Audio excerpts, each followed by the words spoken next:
Cherry গাছে no cherry, এই বছর কিছুই আসেনি।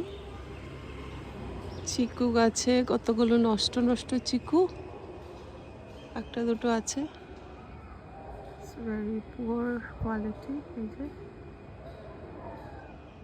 আর এটাকে কি বলে, একটা গোলাপ জামুন গাছ লাগিয়েছিলাম, তো প্রচুর ফুল এসছে, তারপর স্টেজে গিয়ে সেটা আর কিছু হয় না। প্রচুর এসছে এবছর, দেখা যাক কি হয়। এই হচ্ছে আমাদের গার্ডেন। এদিকে প্রচুর ফুলের গাছ বিভিন্ন জন লাগিয়েছে। It's very beautiful, well maintained. It is my daughter sitting there.